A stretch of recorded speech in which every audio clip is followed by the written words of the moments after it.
You've tuned into The Mountain Gardener with your host, Ken Lane. Gardening, it can be challenging, but with these simple insider tips, you'll reap huge rewards. Now, let's tune into today's Mountain Gardener with Ken and Lisa. Welcome to this week's edition of The Mountain Gardener. Your host, Ken Lane, here every week talking about the landscapes of northern Arizona. It's kind of fun here at the garden center this week because the baby hummingbirds have launched. So we got all these tiny little hummingbirds, especially in the morning. They're really the antics. They're still trying to figure out flowers and they're buzzing around the salvia. We've got one of hummingbirds' just absolute favorite, their first go-to. It's their first time out of the nest flying around. They're flying around all the flowers at the garden center. And they just love red salvia or autumn sage. And it doesn't matter what color red. There's like a salmon red. There's a called hot lips. It's a white with a red edge. It's just pure red, radio red salvia. They just love red salvia. And they'll be all over them in the morning. It's almost ridiculous. Just kind of watch out, guys. I'm coming through. Got to put these over here. We're going to show them off. They're so pretty. And they'll just follow you through the nursery trying to get to these flowers. Salvia, if you're new to the area, this is a really common plant here. I mean, that red comes in a lot of colors, but red seems to be the most popular because of all the hummingbirds. But it's a shrub about knee high and call it knee wide, kind of ball shaped, real easy to grow. Loves full sun. If you give it more sun, it gives more flowers. Takes the wind, takes our crummy soil. Just kind of a bulletproof plant. And it blooms from now through autumn. I mean, it's just ridiculous bloom cycle, which is why the hummingbirds like it so well. They're used to that flavor. Also comes in purple. I got a new blue one in. It's really cool. Called Violet Blue, I believe, something like that. Anyway, we got some new 2 gallons that just came in, some nice big full ones. So blue is a new color introduction, but red. Hummingbirds love red salvia for some reason. It's just fun, something different. I noticed this week the bumblebees are back. So I don't know where they go or what happens, but honeybees come out first. They're pollinating stuff. They started March, going after like a rosemary. They just love rosemary. And so they're out doing that. But bumblebees they're not out yet. I think they hibernate longer or wait for the soil to warm up. And then finally they come out and take off again. And there's carpenter bees. It's a black bumblebee. It looks like a bumblebee, but it's all black, has the stripes on it, but it's black stripes. And they're also called cutter bees. They'll take little perfect, like dime size holes out of your roses or out of your leaves. They're digesting them. They take them back to the nest. They build nests and that kind of stuff with it. They don't damage the plant. They just take holes out of it. It drives some gardeners crazy, but I just kind of went, well, it's nature. I'm willing to share a few holes in my leaves for carpenter cutter bees to go out there. So anyway, it's full circle. Everyone's out right now. Everything's growing. I could not think of a better type of weather to grow tomatoes. I mean, any kind of vegetable, it flowers, anything. It's 70s during the day, just under 80. At night, it's 50s. That is like the perfect window for growing things. Now, tomatoes and squash and cucumbers, they're going to actively grow. And then once you get up into that mid 90s, they halt. They kind of go, whoa, I don't know. This is pretty hot. I'm not going to produce fruit as much. So, but this sweet spot, this kind of weather right now, you could not ask for a better planting window to put vegetables in, to put herbs, honeysuckle, to put flowers like zinnias and geraniums and petunias. It's like the perfect growing weather because the days are warm but not hot. The evenings are cool but not cold. It's like perfect. So I've got how many tomatoes? I put in 5 peppers, 4 tomatoes. Let me think here. 2 cucumbers. I love growing pumpkins because if you want to impress the grandkids, they come out to visit during the fall. Just have them go pick a pumpkin with you. It's like magic. And so we always plant some of those. And so it'll continue. I'll plant a few things. Lots of flowers went in this week. And they are thriving. So you put them in because there's not these extremes back and forth. They take easier. They take better. Now, when you're planting, you prepare the soil, do all that stuff. And then I always give it some root and grow. They do kind of freak out. Like they're going to go into shock. They're going to go, "Whoa, what did you just do to me? I've known this little bucket here from my lovely gardener grower at the nursery, and now this is the perfect. They've perfectly watered me, gave me nutrients. I've been so happy, growing so fast. And you took them out of the bucket and chucked them in your soil. They're going to freak out. So I always give them root and grow. It's a compost tea that we brew, we make here. It looks like molasses almost. It's got a texture like that. You put 3 tablespoons in a gallon of water, and you just water things, and it helps things it soothes the roots of the plants, gets them to start rooting out faster, gets them to kind of acclimate to that new garden soil. It's every time I plant, I always do that. We mentioned that it's a good window to plant, not just your vegetable thing. I mean, yes, all the annuals are going in right now, all the flowers, all the vegetables, but you couldn't ask for a better time to put a new shade tree in. This is your time to put shade. If you want shade when it's hot in the summer, now's the time to put your aspens and your maples and your ash and your locust and all those other fast growing shade trees. I had someone come in. They had bought a red maple, Acer rubrum, from a box store. "What's wrong with my tree? Can you tell me? Help me. Help me." I went, "Well, first of all, we don't sell that tree for a reason here at Watters Garden Center because it's not a good tree for here, but I sure hope it was cheap at the box store. But I would say don't replace it when it fails for you finally with another of the same thing. Get something better. There's a Prescott Blaze maple that's so much faster growing. Doesn't do that curly stuff. Doesn't get have all the issues. So, but now's the time. Fruit trees. If you're putting a cherry tree, boy, the cherry harvest is unbelievable this year. It's lots of peaches this year. Apples are coming on, pears. All those can go in right now because it's the perfect window for them as well. The soil is warm. The days are warm, but not hot. The nights are cool, but not cold. And so they just root out really fast and very easily. If you need privacy, oh my gosh, we just had the most beautiful Arizona cypress come in. These are full, chubby. This is our native evergreen. In fact, many of the junipers you see growing out there, they're not junipers. They're actually Arizona cypress. And the difference, the only way I can really tell, the texture looks the same. It's 25 feet tall, 12 feet wide, solid. You can't see through it. So it's a good windbreak or privacy screen. But instead of a berry, so junipers put berries on, Arizona cypress they put on like a golf ball size pine cone. So that's the real difference. Pine cones are berries. It's how they reproduce, but they're fast, some of the fastest growing of the evergreens, but you rarely see really big ones and really nice ones. And so we were able to get some of those this week. And if you put those in the ground now, your evergreens, they're going to root. They have to root first. When they're actually rooted out in the surrounding soil, then they start elongating or the top growth just takes off. So usually it's year 1, they root, year 2, they start growing, literally double in size the next spring season. If you could put them in now while this weather's just perfect window, I think you'll get more growth, additional growth this year, as well as additional growth next spring. So you working with the environment instead of against it, game changer. And gardeners know this. They know there's seasons for everything. So you don't put mums in the ground now because that's a fall crop. You're putting in echinacеas and iris and salvias, especially the red salvias. If you like baby hummingbirds, that's the one. So even if you have an apartment, putting a red salvia in a container on the deck or the patio, you will have more. They will come and visit you, guaranteed. No feeder needed. Just put a red salvia out there. Don't even have to pot it. Just put it out there.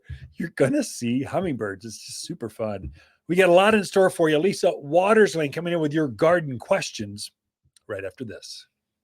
Watters garden companion plants in May are purple robe locust, vining akevia, Prescott sunshine geraniums, and easy elegant roses. Just plant these roses in a sunny spot and enjoy.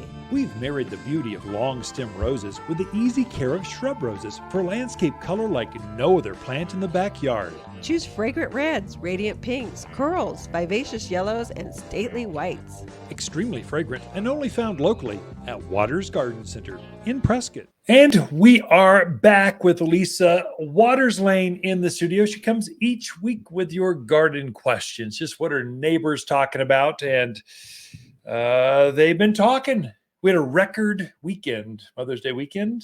Just kind of set all kinds of, blew past all kinds of, 61 years, blew past all those. So people were energetic. I think part of that's compressed season. It was cold so long, people waited, and normally they would have planted 2-3 weeks earlier, but they didn't. They planted now, and so we had it compressed. So I would agree. I'll take it either way. Either way, we'll take it. It's nice to see people out gardening, working in their yards. That's exciting. I actually like spring because you get to see all your garden friends coming back. You haven't seen them because it's like snowing and it's just cold outside. Now it's everyone's out. It's kind of, you get to see that community of gardeners. It's very tight knit. Fun to see everyone. Very much so. Yes. So gardening questions. What are we talking about, my love? Sure. So Ashley's in Prescott. She has some roses that have lots of wonderful buds, but those buds are not opening.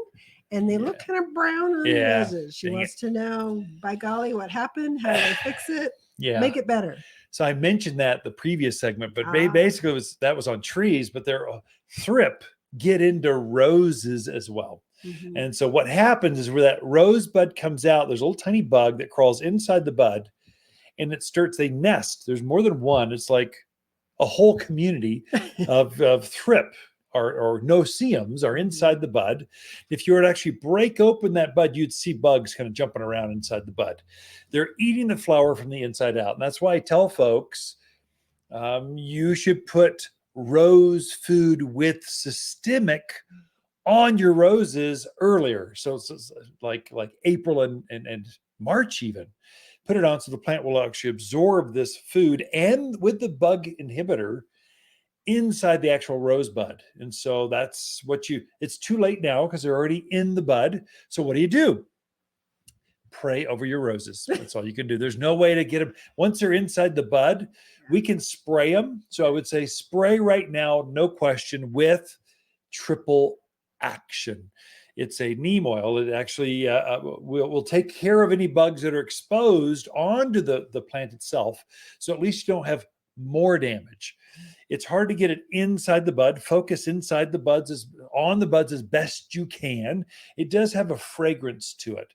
It's got an odor that insects don't like. So you get a repelling action that'll help keep off the aphids, the thrip that are coming, that will keep coming.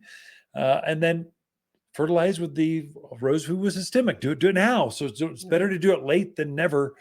And then some of those buds won't open. Most, I think, will.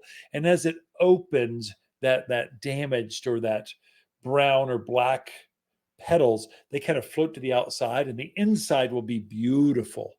And so I think you're going to recover, Ashley. You'll be fine. But now for next year, prune back in March, and then right afterwards, fertilize with the rose food with systemic. And really, you're only doing that early spring because this is when this bug shows up. They don't like summer. Right. They like spring. They like the cool, long days. This is when they thrive. It'll also help you with aphids. Watch out for aphids. They're starting to show up now as well. I've seen mildew showing up too. So powdery mildew's on just the leading indicators. I think the cooler nights and the humidity have started that a little early too. Triple action, Ashley. Come in and get some right away. It'll help you with all three of those: aphids, thrip, and mildew. Yep. Okay. Next question is from Deb in Prescott Valley. She says, my neighbor has a large tree covered in purple blossoms that hang down. What is that tree? It's Deb. Pretty. Great. So everyone's commenting on them. So they opened up last week. They always open up for Mother's Day. If you want a beautiful shade tree for years and years, for decades of Mother's Days to come, you plant purple robe locusts. That's what that tree is. So there's a big tree out there at all elevations. They've probably been blooming longer over in the Verde Valley, that side of the hill, the Sedonas, Camp Verdes, those areas. That's purple robe locust. And over here, this side of the hill, a little bit higher elevation, they just opened a few days ago. And so those are, it's got a wisteria kind of flower that hangs down about a foot, 8 inches or so. And the tree is just covered. And it will bloom like that for darn close to a month. Mm-hmm. And then it's just this beautiful shade tree up to about 35 feet tall, about 20 feet wide. And then locust, anytime you hear the word locust is a great tree for here. So they generally have smaller leaves, so they take our wind. They don't dry out as easily.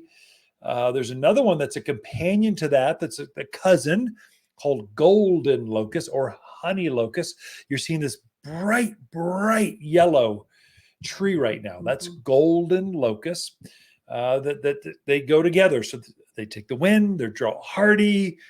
Now the golden locust doesn't bloom so much, but the foliage is so stunning that you just go, wow. And it looks really good against the native blues, dark greens, companion planted with aspens, just as a good contrasting plant. Then as we mature, that plant will actually turn green. So it's green through the summer, but the new growth is always gold. For the purple robe locust, it always puts on the flower first, then it leaves. And so you see this dramatic, like it's noticeable when you see it in bloom. You're going, wow, I got to have me one of them. It's pretty fast growing for a locust, right? Oh, very fast. Robe. Yeah, very fast. All right, we covered that. I did. I was waiting for you to comment on the accent I used. I got out of my box going, sorry. I don't even know where that came from. I'm so used to hearing you do that. I don't know, sir. Never mind. Let it go. I'll just start offending people. Yes. Stick with my Irish accent. No. Matey. Matey? Yeah, I know. I'm not even going to go there. All right. Jack from Prescott says, you mentioned using different products for great tomatoes, but I didn't write down what you mentioned. And can you cover that again, please? Jack, you got to take better notes. This is super easy. And there's a YouTube on that. I just shot one on our YouTube channel, and go take a look, or type in tomatoes in our website, wattersgardencenter.com. There's a search bar, type in tomatoes, probably the handout and the video will show up. So that's a repository of all garden content that we produce here. So Jack, it's an easy way to go back and take a look. So for those of you that are driving down the road right now, if you're note takers, pull over, pull up the notebook, take notes. Otherwise, just go to the website, wattersgardencenter.com, type in tomato, it'll pop right up for you. But here's what it was. So whenever I am planting tomatoes, just planted one yesterday morning, there are 3 things I do. 1, plant it deep. And then at the bottom of that tomato, where the roots are going to grow through it, sprinkle a little bit of Aqua Boost crystals. I wish I had that. I could show that for our video folks tuned in. But for the audio folks, visualize for me. Aqua Boost are polymer crystals that swell up and hold up 200 times their weight in water. This is going to help reduce that cracking skin, thick skins, tough tomatoes, because that's usually it's a water issue between cool. You're watering in the morning, so things are nice and plump, and they dry out during the day, and this fruit just ebbs and flows. It swells and shrinks, and that's what causes that cracking. So Aqua Boost actually bridges or makes it more consistent with its watering, so you don't have that happen. It's a game changer. Every time I plant a vegetable, a flower, anything really, I'm sprinkling some Aqua Boost at the bottom where the roots are. In addition, I mentioned 2 products that I'm spritzing the vegetable garden with. Specifically, tomatoes and peppers are the most famous, but tomato and pepper set is what it's called here. When the plant is up to size and starting to set flowers, spritz it. Start every other week. Spritz that plant with basically fruit set or tomato and pepper set. It'll force the plant to slow down and start to set more fruit. In addition, we're famous for blossom end rot here. So that where that flower touches the fruit, it will actually rot off. And so that's almost a classic example of calcium deficiency. So there you're spritzing, again, another kind of ready to use spray. You're spritzing the plant with yield booster. Yeah. Yield, I'm trying to go. What is it? Yeah. Yield booster. So yield booster and blossom set, those two things once a week, just change them off and you will have unbelievable fruit count. Larger fruits, sweeter tasting because calcium brings out the flavor of your vegetables. That's Aqua Boost, Yield Booster, and tomato and pepper set. There you go. Jack, you got it all. Again, check the website. We were out of time like 10 seconds ago. Ken and Lisa Lain, the Mountain Gardeners. Be right back after this. Watters' companion plants in May are Vining Akebia, Indian hawthorn, Prescott sunshine geraniums, and purple robe locusts. Incredible long clusters of purple flowers in May that look just like wisteria flowers hanging from this local bloomer. The 8-inch fragrant flowers cover the tree profusely. Super hardy and drought tolerant with a brisk growth rate of 2 feet in 1 year. It's just the perfect backyard shade tree. You'll find the shadiest trees here at Watters Garden Center, 1815 Iron Springs Road in Prescott. I thought I would take just a moment and explain something that has morphed and changed over the last 5 to 6 years. And that's one plant that was famous for your grandparents. It's a gigantic plant. You get 10, 12 feet tall, huge spires or pinnacles. It's also called summer lilac. It was, we call it, the botanical name is Buddleia, but the common name is butterfly bush. It was always a gigantic plant, which is too big for most yards, especially the newer yards that are here. Dark night butterfly bush was a beast. I mean, small children, dogs have been lost in butterfly bush. And so it's too large. We've spent the last few years breeding new varieties. And so we now have an entire series of half the size. So instead of 10 feet, it's 4 feet. We've even got one that's called Little Miss, I think. It's only 1 by 1 by 1 foot tall. Perfect for containers. Still has the same flowers, same butterflies coming through, same long summer season bloom, but it only gets 1 foot. So no care. I mean, just no pruning needed anymore. And your grandparents only had one color to choose from. Purple. Purple's pretty. Yeah, one purple's pretty, but then 5 of them aren't. So now you can collect butterfly bush like you do roses. So they've got different heights. So in roses, you've got climbers, which I guess would equate to that dark night butterfly bush, a gigantic one. And we've got that. And then there's your hybrid teas, floribundas, grandiflors, your hip high varieties of rose types. So that'd be Miss Molly, Miss Violet. This whole series of dwarfed varieties. We're grafting these onto different smaller root balls. So the roots control how large this plant gets. Now you don't need to prune it very often. It used to be you had to prune it back, these gigantic ones. If you didn't prune it back to hip high or knee high, the thing would take over the entire yard. Now you hardly have to do that. And now we've got the dwarfed or the miniatures or even the ground cover varieties of butterfly bush. It's amazing. They're beautiful. So literally the butterflies will be all over this. That's the reason they call it a butterfly bush. You will have monarchs. You will have swallowtails. You will have painted ladies. You'll have all the butterfly varieties. It is one of the top pollinator plants to put out in the yard. We call it summer lilac, another common name in parts of the country, because it has that same kind of flower that a lilac has. So lilacs have been in bloom for, at least 2 months. They're starting to fade now. They don't bloom in the summer. They bloom throughout the spring. Butterfly bush blooms from summer through the fall. They pulsate waves. Now, here's a little insider tip, what I do for mine, especially these newer varieties of dwarfed to truly genetically dwarfed varieties of butterfly bush. They don't self-prune very well, or they bloom like crazy, and they'll put on new flowers at the tips, and the back end of that flower kind of dies off, gets brown.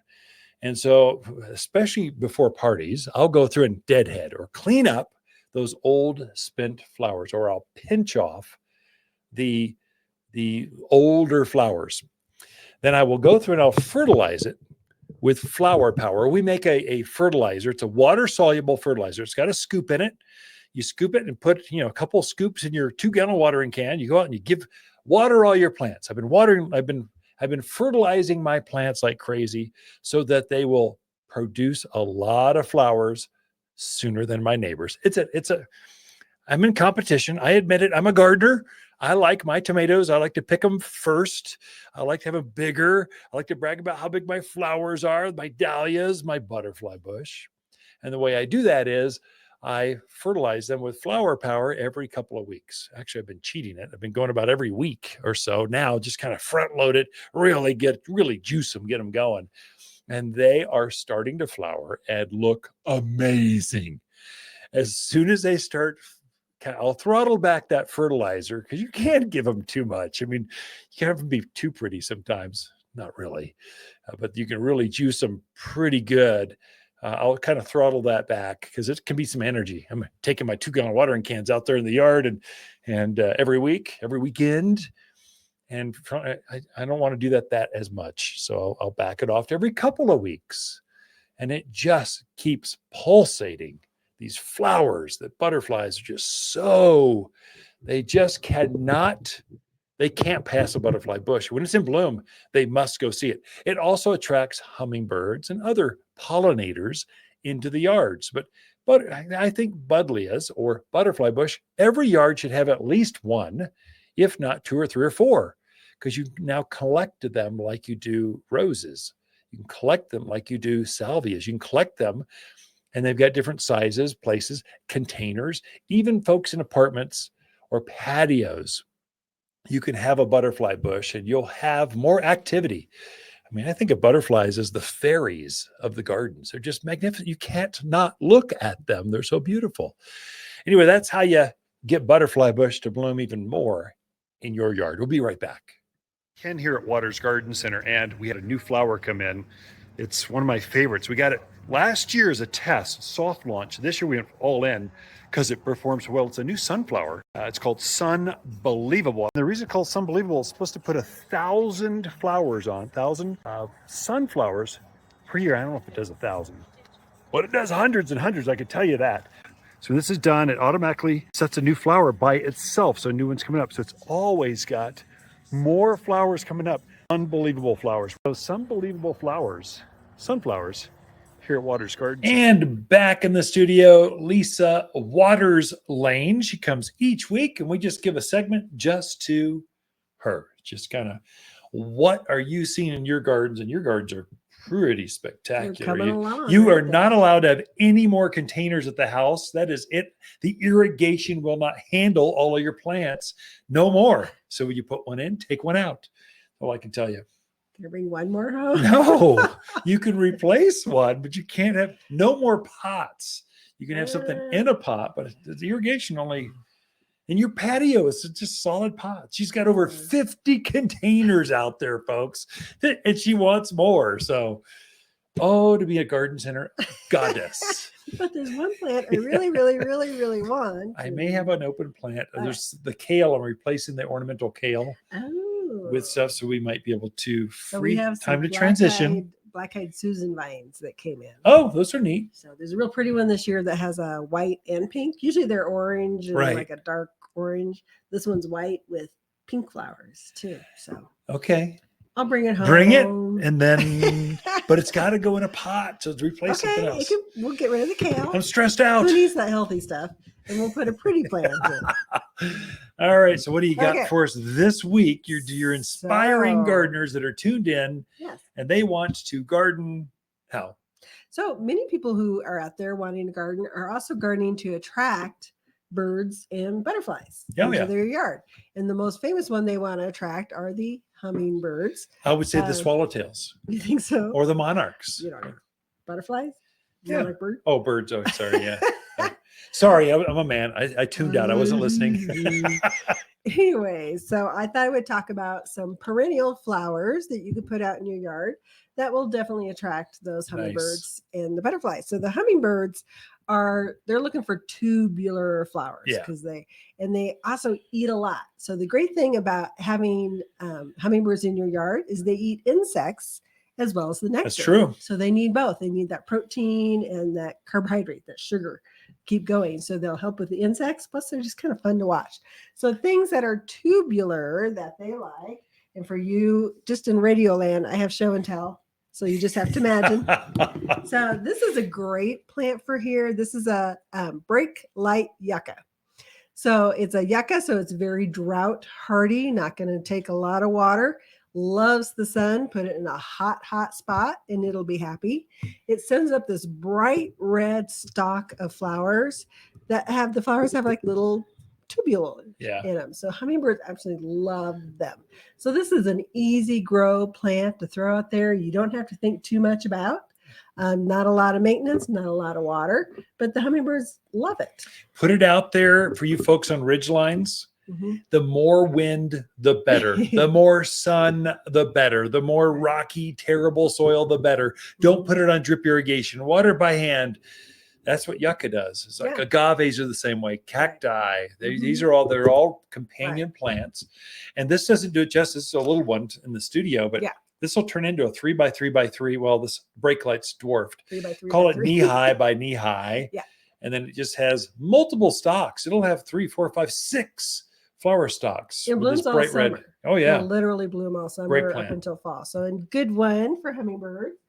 Another one that most people know about, but it's a good reminder. So this is the salvia. Autumn sage is the other name for it. Another great drought hardy plant you can put in a hot spot. It actually does quite well in a shadier spot too, I have discovered. So very versatile plant. There again, you got the little tube flowers. They just love it. Look how bright red that is on camera. That's crazy. It's almost glowing in the dark. It's beautiful. Yeah. And it'll do the same thing in your gardens. Right.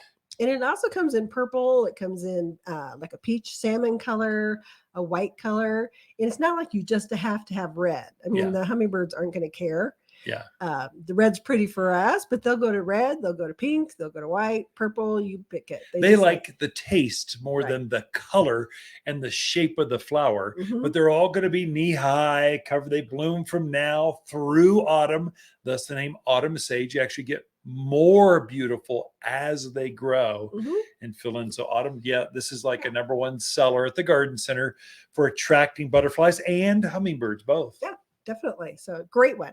Another one is the penstemon, also known as beard's tongue. But you can this one's a pink, forget the name of it. Let me help you. It is Harlequin pink. Harlequin pink. It's a really bright pink with white centers.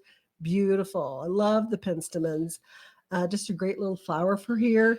There again, it come in a multitude of colors. Kind of a multitude of varieties. Penstemon is a big family of flowers.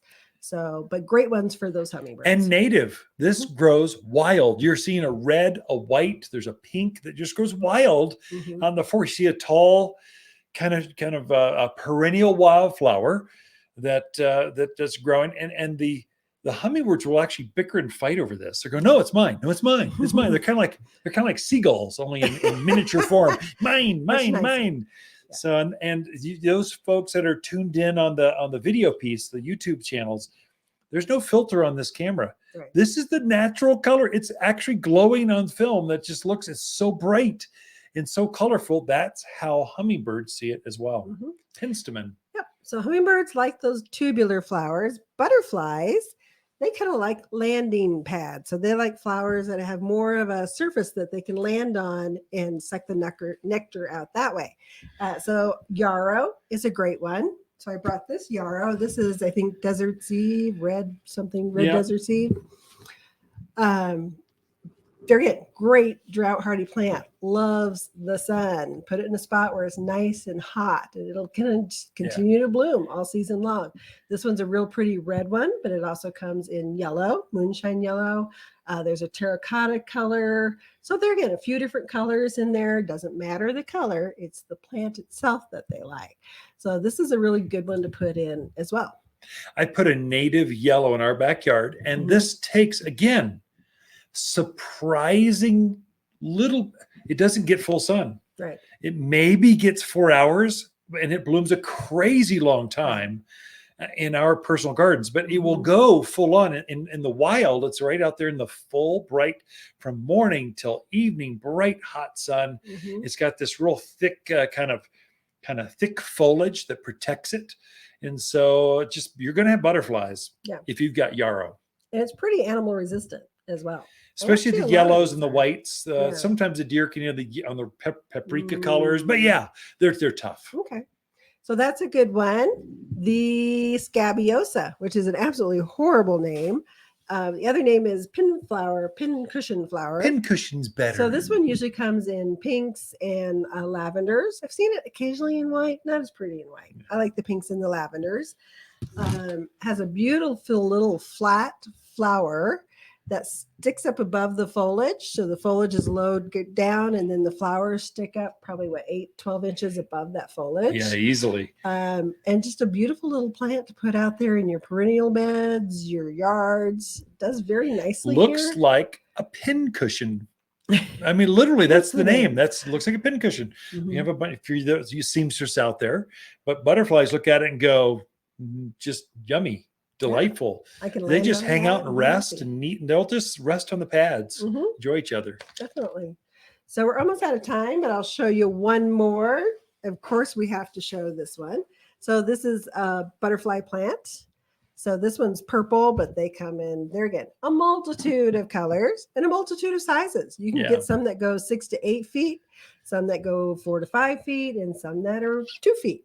So some of the pugsters are nice. Buzz Hot Rhapsody Butterfly Bush. So that's about a 4 foot, 4 by 4 one. Beautiful bright flowers on them, blooms all summer long. I mean, you're just kind of deadheading and making them pretty. And we're out of time, baby. You got more here. So lots of butterfly plants. We've got a list. If you want to take a look at that, go to watersgardencenter.com.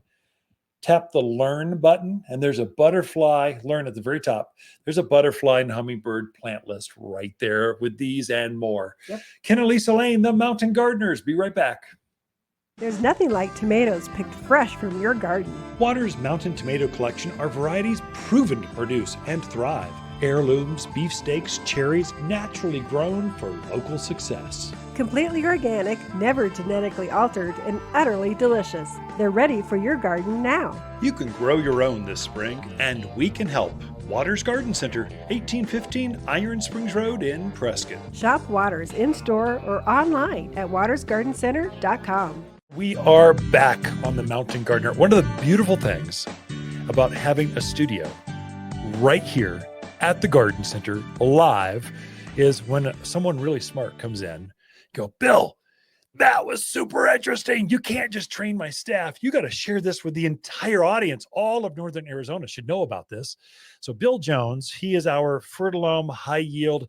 Basically, if it crawls, you want it dead. If it's a weed, you want it gone. If you want, if your plants are a little yellow, they aren't blooming as well, Bill's our go-to guy. So he teaches us so that we can teach you how to use the things that he sells. But he's our Fertilome guru or high yield guru. And the reason we like Bill and Fertilome is, well, he's a friend, and Fertilome is a co-op where a bunch of garden centers got together and we formed this company and we have control over it.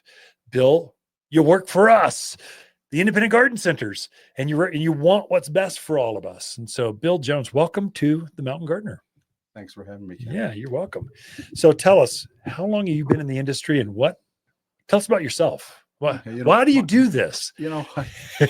Everybody, we're kind of a strict fraternity that when you get in the garden industry, they never let you go. That's true. Yeah. You're kind of like, you're like a vampire. You got bit, and now you're for the rest of your life, you're going to be in the garden industry. Instead of vampires, I like to say this industry is where you put your roots down. You don't go anywhere else. It seems friendlier than I'm going to suck your jugular and make sure you never leave.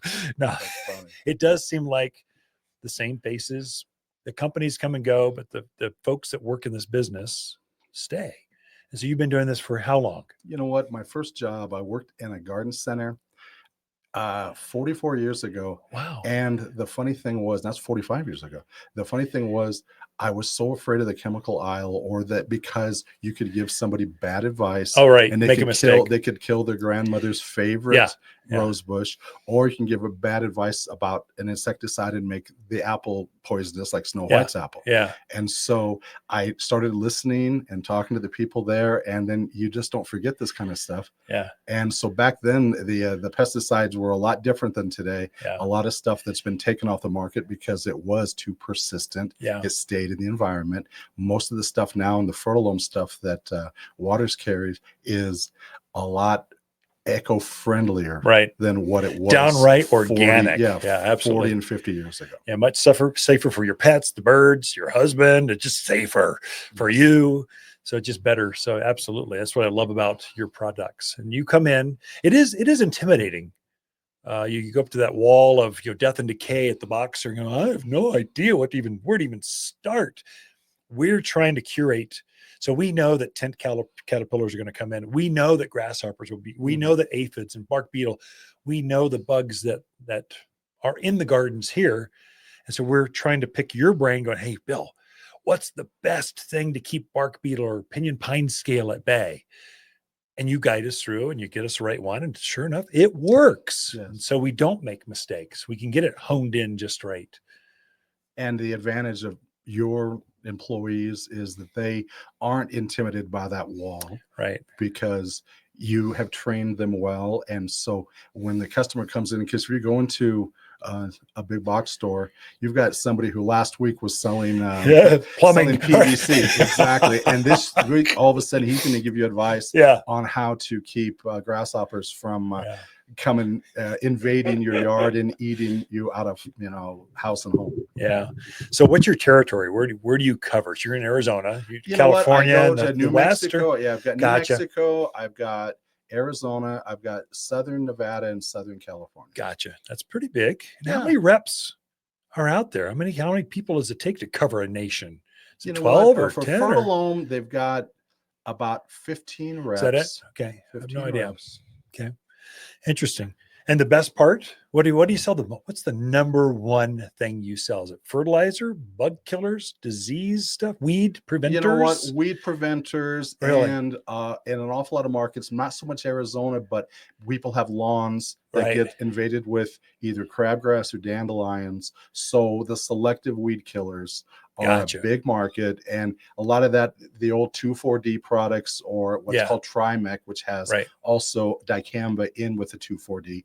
That is what it selectively does. It kills the weeds, but it ignores the grass. Because people don't want to kill it all. Otherwise, they can just pour gasoline on it and light it ablaze. Yeah. So that's interesting. So for where lawns are grown, which is not Northern Arizona, water's so expensive. It just if we do have lawns, they're postage stamped. They're little tiny things. We have rock lawns. So here we seem to sell more weed preventer. So your weed and grass stopper is what it's called on the label. It's a granular. You spread it across the rock lawn, and then it just keeps seed from germinating. Yeah, just keeps them out. That blew in from last year, blew in from your neighbors. It keeps that going. And it's more effective in a low traffic area, because what this stuff does, the active ingredient puts down a vaporous layer like cellophane. And if the cellophane is disturbed, if you're trudging over it with golf shoes, it's not going to last as long. But if it's a low traffic area, it's good for upwards of an entire season. We tell them put it down twice a year. There you go. Mainly because we get two waves of weeds. Right now, we're getting the cool season, the dandelions, that kind of stuff are coming up. And then we have a second when the monsoons hit. If you put it down right before the monsoons, that's when all the tumbleweeds, the goat head, the horehound, all the nasty weeds that, like when your dogs walk across the yard and they're limping because a burr stuck into it keeps them all at bay. And so if you put it down twice a year, you will have no weeds or greatly reduced number of weeds, like 95, 97%, tiny amount. Yeah. Absolutely. One thing you could help us with, grasshoppers are a serious thing. And so we sell a product here called Turf Ranger. It sounds like it's for grass, but it's not. No. It's for keeping grasshoppers and scorpions and cutworms, things that crawl across the ground. It's made to keep them at bay. Can you explain how do you use Turf Ranger? I can show them on camera. Yeah, you know what? This is what it looks like, but I wanted Bill to explain it. He explained it to our staff. I wanted to explain it to you all so we're all smarter across northern. But grasshoppers are a serious problem here. How do they use this product? You know what? What they do is they put it down as a barrier treatment. Right. And then you try to do it in the late afternoon and give it a gentle watering so that some will get into the soil right then.